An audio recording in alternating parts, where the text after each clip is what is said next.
Hello everybody, welcome to another episode of George Reviews. I am your host, the 80s Transformer fan, and today on George Reviews, I'll be taking a look at what is Wave 1 from Mattel's Master of the Universe Revelation toy line, also known as the Masterverse. It consists of 6 toys in its very first wave. Of course, you know. And for the focus of this review, it is He-Man, the man himself, or used to be anyway. This is his packaging. He's packaged in a window box packaging, and I love these packages where if you choose to keep your figure mint in box, you can see everything within. You see his power sword, his shield, his interchangeable fist. He kind of has his hands raised, displaying his new gauntlet on that side stylization for the first time ever. You can see like some little brick detail behind him. Oddly enough, it's not Castle Grayskull gray brick, but some brick behind him. The package, it says 30% of articulation, Masterverse at the top, 6 and up, Netflix, a Netflix original series, Master of the Universe, Revelation, He-Man, Mattel. There is some artwork for our hero. It is some pretty cool artwork of He-Man right there. The lightning bolt striking the sword looks pretty cool. The back of the box, He-Man rushing out of Castle Grayskull to behead someone. The other figures in this wave, oddly enough, it actually has him on here instead of like Battle Cat. And it says also available right there. Just He-Man on the side of the box. And he has a bit of a bio right here. Oh, down here it has a little blurb that says Mattel, empowering the next generation through play. Which is kind of cool. I guess empowering the next generation is sort of like the hint at Tila. Hint, hint, wink, wink. I'm going to try not to go all into that as I review this figure. So let's get He-Man out of the box. I'm going to slice the top of the tape to get our once great hero out of the box. Maybe great one day again soon. Insert stayed in that time, which is cool for me. I'll have to take it out. There's nothing further in this box. I don't think there's no type of collector's card with this thing. Here's He-Man. He's clammed in there front and back. Oh, he's not tied down, which is awesome. He just fell right out of there onto his face. There's our hero. Let's get the shield out. I wonder if did he use the shield? I don't remember. Most incarnations of the animation, He-Man never uses the shield.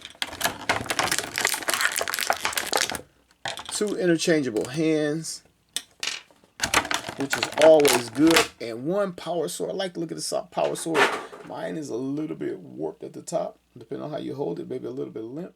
All right, let's take a look at the latest incarnation of He-Man. Let's bring him forward and get a good look. Start with his face. Now, the eyes on this figure look a lot like the Netflix animation, but that's kind of where it stops, and I guess they captured enough of it. The face, I don't know what I think about the face. There's a neutral look on this face. Well, maybe a gentle, a very subtle smile, but a neutral look. You kind of want He-Man to kind of look like he's saying by the power of Grayskull, or maybe yelling out. I think it's just a little bit too mute for me. And his eyes are blue in there. His eyebrows are light brown. And his hair is blonde, of course. And then he has this wash on it, and it looks like dirt. Look at these pieces right here.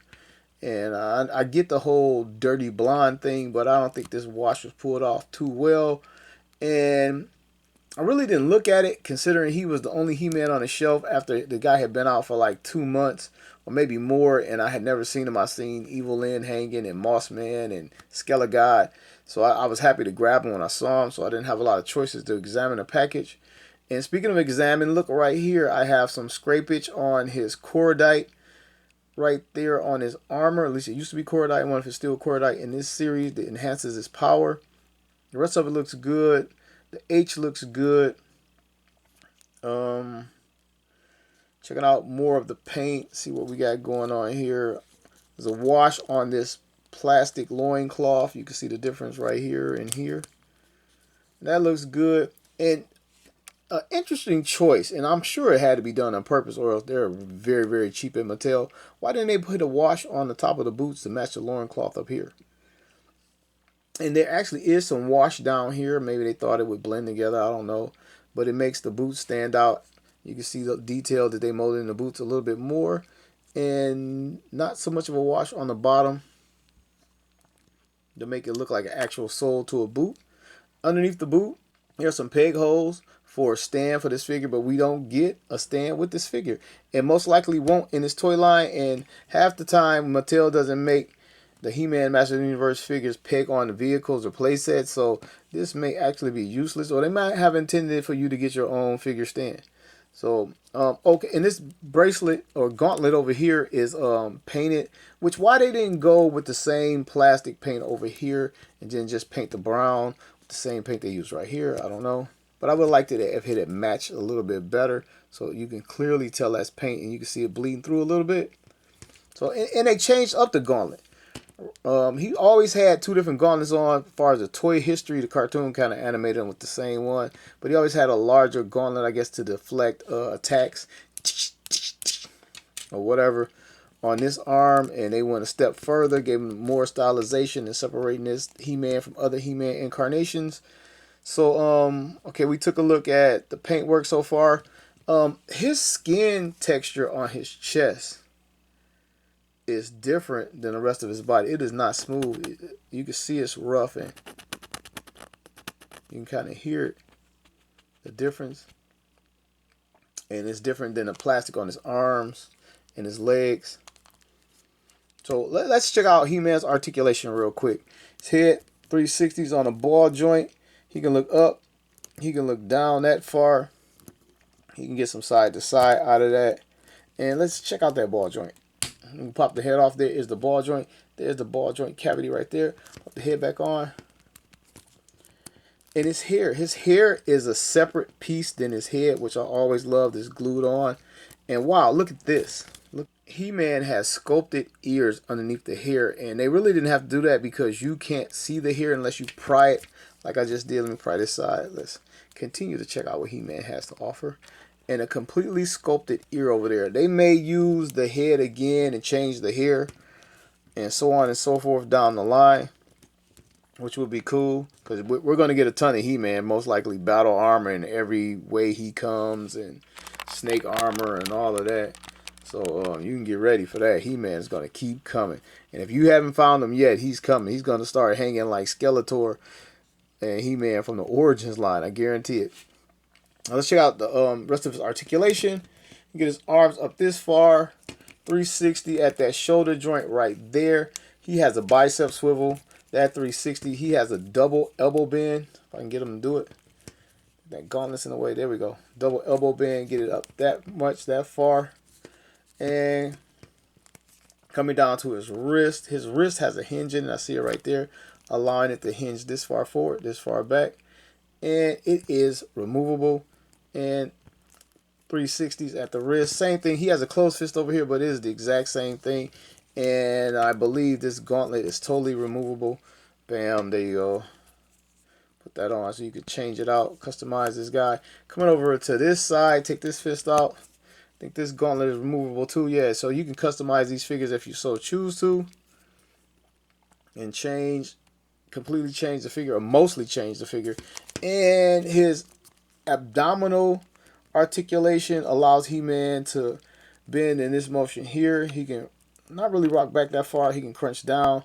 Fair enough. And I showed you the side to side, which is kind of cool. His waist 360, there is nothing blocking it. And people have complained about the size of the belt and the loincloth area right here. It looks a little weird. And it does, but it's not that bad once you have it in person. The belt just sinks down a lot, and the loincloth is huge in the front. So continuing the articulation, we can get his legs open that far. Maybe a little bit more. The loincloth is pushing on his legs right there. And let's say we get him to the back. We can get his leg to the back this far. And up front, that far, he has an upper thigh swivel. Well, that allowed the 360 who would do that. He has a double jointed knee. We get a lot out of that. Can boot Skeletor up his Snake Mountain. He has a boot cut right there at the washless boot cut. And coming down to his ankle, he has front to back right there, and it can rock from side to side. So He-Man has a lot of articulation. Pretty much all you'll need from your Master of the Universe figure. Now let's move on to his weapons, his sword. You know what? Before we do that, let's get in to the interchangeable hands because he was packaged with the closed hand right there, which was kind of odd. You get with a package with an open hand. Here is his gripping hand for his sword. So we get a sword. All right, I'm going to take a look at He-Man accessories before I get him in his hand. Here is his power sword. And already this is my favorite power sword of all time. It's an actual long, slender sword instead of those big, fat safety swords we've been getting for like 35, 40 years now. It is a gray plastic, and you can see it down here. And it has a brown paint app on the grips for the hilt and some silver for the blade. The silver comes all the way down to the edges, goes around like the regular plastic. And on the sides, I don't know if it's just a trick of the light, but it looks like there's a paint app right here and right here. It's probably just a trick of the light. Well, this is already my favorite power sword ever. And again, we're back to the wash, right? They didn't put a wash down here, but they put it on the loincloth, and they could have put it right here on the hilt, which would have made it stand out just a little bit more. And the shield is just a straight gray plastic, the same plastic from the sword. And He-Man's power harness, it has some orange paint apps on it to make it look a lot like the vintage version. Flipping it over, it has some inner detail in it, which is very cool. Some actual straps to slide his hand into. We'll check that out, but we're going to start with the sword and get it in his hand. No worries there. Gets his sword in his hand. And the funny thing is, with the interchangeable hands, they should have gave him that newer wrist hinge that Super 7 did on the Ultimates line. It may have been Mattel too before Super 7 got it. Where he can turn his wrist this way and hold his sword aloft and get a better by the power of Grayskull. Because if you fully extend his hand, you get He-Man with his sword just over his shoulder because he can't straighten that arm out like this. So they really should have changed that hinge to make it better. But let's see what we can do with it. See if we can get some type of by the power of Grayskull out of it. Should we get him looking up at it? Yeah, you really can't cock it back, but I guess that will have to do. How does that look for by the power of Grayskull? So yeah, we can do that. Let's check out the shield. Come over to this arm. It has some straps on the inside. Nice little detail in there. Just not some little clips. So I'm assuming the large end goes over the back. See if it could go in over the gauntlet and in his hand, and it fits perfect. So He-Man is all armed up, ready to take on the evil foes of Eternia. Yeah, this is probably the first version in a long time, or versions that I know of, that doesn't come with a battle axe. He just gets the short sword and the shield. He's never used the axe in any of the animation. And we can sheath the sword on his back in the animation. Like, he doesn't have a sheath, but they didn't have one in the animation either. So it just sticks in his back, and we can kind of get him to reach around for the power of Grayskull and pull it out. It'd been cool if he got a sheath, though. And you can also take the shield and store them both if you just lace it up like this, and He-Man can walk around with all his accessories, no worries. And actually it looks cool. And one last thing, let's change this hand because I'm curious to see if we can get He-Man gripping the sword with two hands. I know the handle's not long enough, but I mean, just to see if he can like pose with it close enough. All we gotta do is get that little piece in there. So yeah, okay. Fair enough. I mean, it's close to sight beyond sight, but that's fair enough. I didn't expect to be able to get his hands on there, but the articulation is good enough to grip his sword with both hands, and he might be the first He-Man action figure that can do this. Not counting that Mondo 12-inch thing, but this scale action figure. All right, this is a look at the newest He-Man alongside the last decade of different versions of He-Man. This is Master of the Universe Classics reissue. This is Super 7 Master of the Universe Classics Filmation or Club Grayskull take on the animation He-Man. This is the vintage take on the animation He-Man. This is the current Origins release, and now we have the Revelations He-Man. And to bring the two more main He-Man closer together so you can see how these two scale. All right, before I move on to a couple more comparisons, I just want to just talk about the skin tone. Like, this guy looks almost yellow compared to the tan version of these guys. It kind of looks weird. It's fine until you put him next to some other He-Man. Then he looks like very, very yellow. Man, what do you think? Here he is next to McFarlane's Superman, Marvel Legends Thor, and G.I. Joe Classified Duke. And now let's check out this He-Man with his faithful friend and companion Battle Cat, previously reviewed, and get him on here. If you've seen the review, you know, man, they could have did better with this. Like, he sort of just kind of sits up here, and this isn't even sculpted like the animation, or he doesn't sit up here, and he really can't hold on. I mean, if you're just gonna pose him, it's pretty good, but he just won't stay in the saddle. I mean, I'm sure you can work at it like that and get him in there. He-Man in the shot.